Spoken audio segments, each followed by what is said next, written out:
ষষ্ঠ শ্রেণীর শিক্ষার্থীদের জন্য অনুশীলনী 4.2 এর 2 নং প্রশ্নের সমাধান। 2 নং প্রশ্নে রয়েছে a সমান 2, b সমান 3, c সমান 1 হলে নিচের রাশিগুলোর মান নির্ণয় করো। এখানে 4টি রাশি রয়েছে।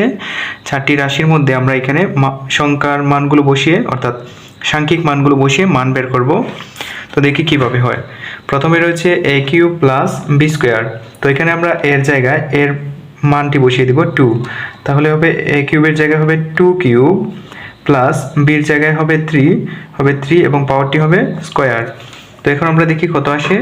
তো এখানে 2 কিউব সমান আমরা যদি 2 কিউবকে ভাঙাই তাহলে 2 ইন্টু 2 ইন্টু 2 হয়, প্লাস আরেকটি 2 হবে, তারপরে প্লাস এখানে 3 স্কয়ারকে ভাঙালে আমরা পাবো 3 ইন্টু 3। তো এখন দেখি কত আসে। তো আমরা যদি 2 এখানে গুণ করি তাহলে হয় 2 দিয়ে 4, 4 দিয়ে 8, এখানে হবে 8, তারপর হচ্ছে প্লাস এখানে হচ্ছে 3 3 9 অর্থাৎ 9। তো 8 এবং 9 যদি আমরা যোগ করে দিই এবার মানটি হয়ে যাবে 8 এবং 9 যোগ করলে হবে 17 অর্থাৎ 17।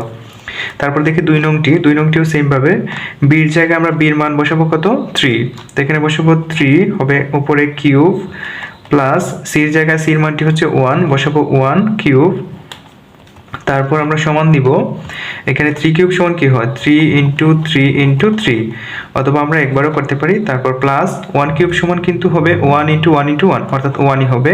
1 এর উপরে যত বড় সংখ্যাই থাকুক পাওয়ার হিসেবে এটির মান কিন্তু 1ই আসবে। এখন দেখি কত হয়। 3 3 9, 3 নং 27, 27 আর 1 যোগ করলে হবে 28, এটির উত্তর হবে 28। তারপর আমরা দেখি 3 নংটিতে আমরা এর মান বসাবো, এর মান হবে 2, এখানে হবে 2 স্কয়ার মাইনাস b এর মান বসাবো, b এর মান হচ্ছে 3, এখানে হবে 3 স্কয়ার প্লাস c এর মান বসাবো 1, এখানে হবে 1 স্কয়ার। তারপর দেখি হিসাব করলে কত আসে।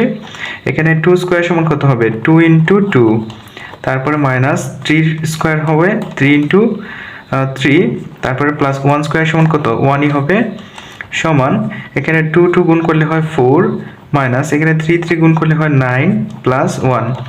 তো এবার আমাদের যেগুলোর সামনে যোগ চিহ্ন রয়েছে এগুলোকে আগে যোগ করে দিব। এখানে 1 এবং 4 রয়েছে যোগ চিহ্ন, 1 আর 4 এর যোগ করলে হবে 5 মাইনাস 9।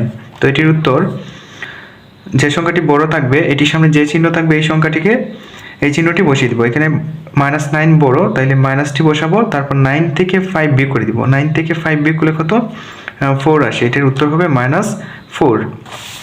এবার আমরা দেখি এটার ক্ষেত্রে কিভাবে হয়, ঠিক একই নিয়মে আমরা করে নিব।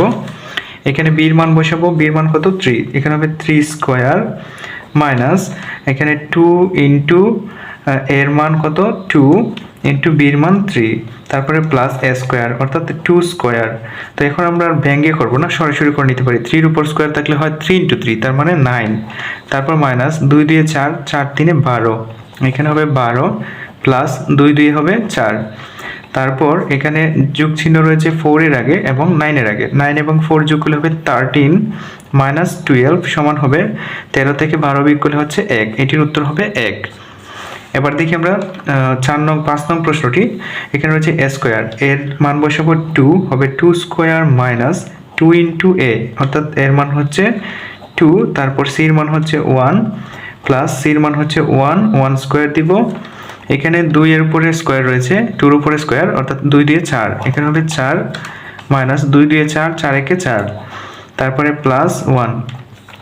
এখানে আমরা এটার আগে রয়েছে যোগ চিহ্ন, এটার আগে যোগ চিহ্ন প্লাস চিহ্ন, তো এটা যোগ করে দিব। 4 আর একে হবে 5 হবে, তারপরে -4, 5 থেকে -4 যদি আমরা বিয়োগ করে দিই তাহলে আসবে 1, অর্থাৎ 5 - 4 = 1, বিয়োগ করলে 1। তো এগুলোই ছিল মূলত রাশিগুলোর মান নির্ণয়। তো প্রিয় শিক্ষার্থীরা, যদি ভিডিওটি ভালো লাগে অবশ্যই লাইক, কমেন্ট এবং শেয়ার করে দিবেন। ধন্যবাদ সকলকে।